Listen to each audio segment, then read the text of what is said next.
On the commando course, be about half a dozen of us all arms, and the instructors had given the map and compass to the Marine recruits for them to navigate. Well, as soon as we started off, everybody was disappearing all roughly in the same direction.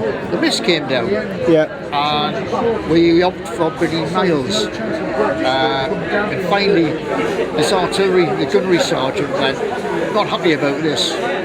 I'm sure we're going the wrong way. The first building we see, we're going to see where are we." So we knocked on this farmhouse. We showed the farmer the map and went, "Where are we?" And I said, "Well, that was the start point. That's where we're supposed to be." And he went, "There. The walk were on the reciprocal bearing. We're going the wrong way." So we managed to phone the camp. They come in a fortune. I had to hoof it to the nearest decent bit of road. And they said, that was the Wednesday. And they said, "You'll have a laziest day Thursday. And then Friday, you're going to do it all again." So anyway, we started off. The Marine recruits got the compass and the bearing. And as soon as the instructors turned their back, the sergeant went, "Whoop, we'll have them." We did the navigation and we got there. So otherwise it would have been a bloody repeat performance. We weren't happy with the Marines, not at all. No. They tried their best, but on that occasion it wasn't good enough. So the artillery saved the day. I bumped into him in 60. He was in the battery in 67. You won? Before I joined, because I met him in Hodge Black was in there as well. I met him in Singapore when I was on General Sea Service. I was on HMS Hermes, and me and this other Matlow had a week with 148 battery in Singapore, and I thought, that's it, changed my life. I thought, I want that. Volunteered for it, filled in a request form and that, put it in, forgot all about it. A year later, back in England, ended the commission on the ship, HMS Mercury, Signal School, 10-week course. And during the end of the course, it was like, there you go, that's where you're going. Cool. All right. And this officer went, "You do know you're supposed to have been having done all different physical courses to see if you're fit enough to do it." And I went, "No." He went, "You do know you're going to have to be a volunteer for parachute training." And I went, "Bloody hell, no, didn't." and off we went, and we ended up on the beat up and then the commando course. I can't tell you. Happy years in the battery. I can't tell you at the moment, but do you know your commando course number? No. I do. It's in my discharge book. Really? Yeah. And my para course number as well, which was 774, I think. But anyway, you'll have that para course number as well. I did mine January 69. Your para course? Yeah, I did mine April time 69 as well. Yeah, I just followed you at Abingdon.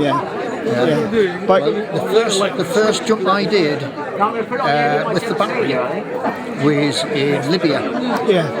El Adon.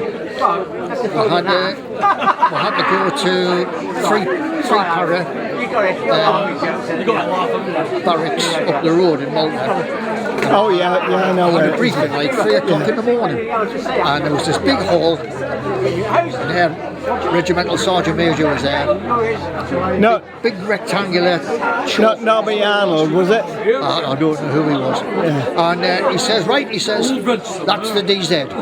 And he went, squiggle, all that. He says, "Don't land over there," he says, "that's your escarpment. Don't land down there, that's the barbed wire. Don't land over there." I can't remember what the reason was, and he went, "For God's sake, don't land up there." There was a big pause, and we were all thinking, what? That's the minefield. And it was a Second World War anti-tank minefield. Anyway, jumped and I had twists, and it was only this para shouting from the ground, "Feet and knees," and I hit the ground. We stayed behind for a week. And it was like really good. And we had to take all our badges off. Yeah. And I was wearing a jungle hat, and because we weren't supposed to be there, we were supposed to have gone straight back to Malta. So anyway, we're doing this night march, 26 mile from one camp to another.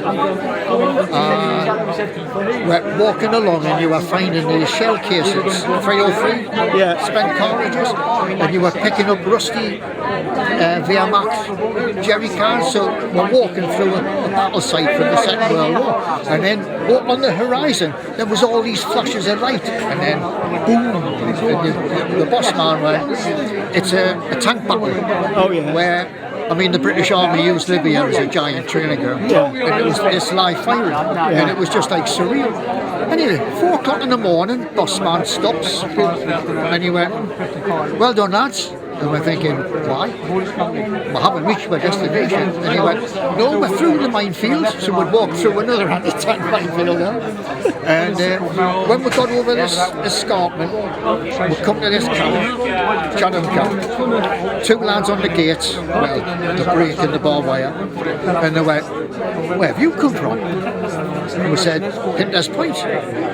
Can't be, it's not Tuesday. And we went, what's Tuesday they got to do with it? And he went, that's when the wagon comes. And we went, well, we walked it. No, I can't have. We walked it, you know. What's the point of going up there for? We said, where's the cookhouse and want some food? Oh, you're too late for food. Staying up there for 10 hours. We went, you're joking. Anyway, around this tent comes this sergeant major. Get these commandos some food, otherwise there's bother from me. Mountain of food. Put we in this tent, empty tent, and we're sitting there with our hats on, with camp scarves over our face tucked in, with sleeves down, and all you could see, we're having to eat like that, and all you could see was just a massive flies. Oh, every time I see a fly, I think, Lydia. I don't mind going up from there. But when we got back to the wing, Malta, as soon as we got into the arrival lounge, Commander British Troops Malta standing there, and the boss man went, oh dear. And it was like, come and see me in my office 9 o'clock tomorrow morning, where you will explain why you didn't get my permission, you know, to be out of Malta for a week. What was it called? Yeah, the barracks was called Lintorn Barracks, which is just above Grand Harbour. In Floriana, just outside of the letter. Yes. It was like basically a Royal Signals barracks. Yeah. And we... Was there a dog there what used to pick up stones, do you remember? There was. Clouseau was its name. We used to go speed marching up the grand, up the steps. Yeah, there was and the dog used to be there. Mason Hill. Yeah. It was a very, very fit dog. Yeah. But happy days in the Navy. I got sent out to Singapore. I had no idea of worldly events and that. Anyway, I got put on this minesweeper. And first night at sea, standing in the mess deck talking to another lad sort of just beside us, and I was like, knock on the side of the ship. Everybody in the mess deck just dived on the ground except me and this lad, and we're thinking, what's happening? So anyway, what it was high velocity rounds. One went one side of him, another one went between us, and another one went there. We were digging the rounds out and thought, what the heck's happening? Anyway, we're in a battle for about an hour and a half, and we had 2 wounded, 2 walking wounded. What it was 2 minesweepers, us and this other one, doing their patrols. Got a contact, and it was quite a large ship. You got the smaller sampans, and you got a bigger one called the Comfort. And I don't know how many were involved, but we ended up between we were 19 prisoners, and I've no idea how many deaths. You know? And when we come back into Singapore the following day, there was a brass band, there was like a prisoner escort and all the rest of it. And I was given the job as a young man. I was only 16. A couple of pots of paint to go around and paint round all the bullet holes. So anyway, I started off, I started counting, and I got to 300, and I thought I'll just stop. And the only 2 places that weren't hit was the wireless office and the wardroom, and that was it. And of course, being a minesweeper, you think, well, why don't the bullets just bounce off? Being a minesweeper, you can't have steel. You can't have a steel hull. You can't have ferrous metals. No. Because of magnetic mines. Yeah. So these two-class minesweepers were known as the last of the wooden-walled warships. Yeah. And so I had nigh on 6 months on that. Yeah. And then, come the morning, I was told by this officer, right, your action station in hours of darkness is on top of the bridge with a seaman firing illumination rounds from a 2-inch mortar. Yeah. So you're up on top of the bridge, you're in clear view of the enemy, you get a grandstand view of them, but they've got a grandstand view of you. And you've got no PPE, you know, you haven't even got a helmet, you know. And they make you wear this white anti-flash, which is the, you know, big over your head, big long, like this, and you think, all white. All you're doing is making you a bigger target. Yeah. And there was bullets all over the place, and we had loads of firefights. Yeah. Invariably, you know, we'd get a contact on the radio, ding-a-ling-a-ling, action stations, up you'd go, and as soon as you banged the round off, bump, illuminate, they would either go, or you would come under fire, you know. Yeah. And it used to be magic watching we had all sorts of different guns, but twin figures, 3 or 3, and watching the tracer, you know, and it's like psychological. It's great for watching your aim, but from the opposition point of view, they're thinking, we're looking at death here, coming their way. But we had loads of contacts.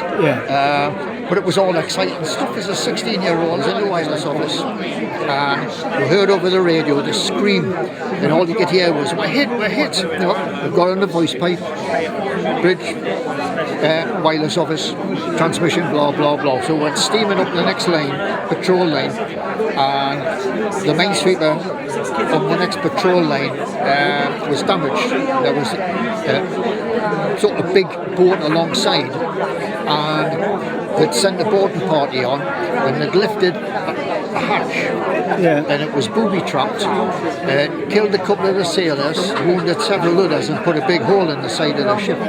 So after that, the instruction was, if you get anything, intercept anything, you keep it about 100 yards off the ship, and you make the occupants swim in. And we were on patrol one night, and we had a Malay interpreter, and he was told, tell the guy, you know, tell him to swim to the ship. And the Malay said, I can't swim. So we said, the interpreter, never heard of a Malay fisherman that can't swim. So the first lieutenant grabs a hold of this sterling, opened fire, and shot right across he was standing in the bows of the ship, this fisherman, shot right across in front of in front of him. This guy was in the water, and you would have put Mark Spitz to shame. He was coming along, you know. We brought him to the side of the ship, and I was looking down. All you could see on the bottom of his legs was red, and we thought, bloody hell, he shot his feet off, you know. So anyway, he managed to pull himself up the ladder, and he was hauled on. And when everybody burst out laughing, I'm thinking, what's about? He had red socks on. How the hell, you know, red socks? So something else happened, which I won't. And I think, can't remember whether it was Jonah, coloured lad. We were sent on, it was either the Hermione or the Charybdis, one of the Leander class. It was literally a jolly 6 weeks. And Singapore to Hong Kong, it was quite funny in Hong Kong. We had dressed in like Dacron, all very smart. And I'm standing there, fish and chip wagon in Hong Kong, Greenberry, and he was obviously a squaddy, came up, and he's looking and he went, are you SAS? And I went, you haven't seen me. And then I wandered off, and I'm thinking, I wonder how far that little buzz went, like, you know. So anyway, we're on the ship, and we went to Hong Kong, and then we went around 3 ports in Japan. You know, one of the places was Hokkaido in the north part, and we're climbing up this. It was a disused volcano, and Rocky Head were going up the scree, and it was like that. We got to the top, and we were black, absolutely black. And as we breasted the top of this and we're thinking, hey, this is a Sunday morning as well, you know. We could hear these engines, like vehicle engines, and we get to the top.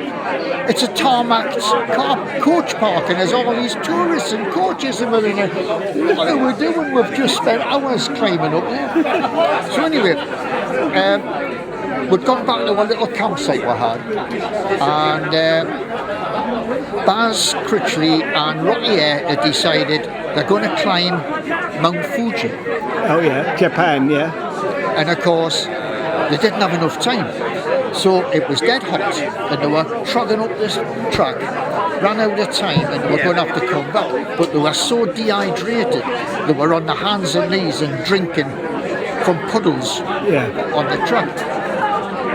A couple of weeks later, Baz Critchley's on with me and some others on Pull It Over. Yeah. Takes bad, has to be helicoptered off, and he ends up in BMH. They had like parasites in his stomach, and they were both quite seriously ill for a while, all because they were drinking the water out the puddles, and they didn't have any water purifying tablets. They never thought about it, you know. So the moral of the story was, if you don't know what the source of the water is or how good it is, that's right. Purifying tablets. Purifying tablets.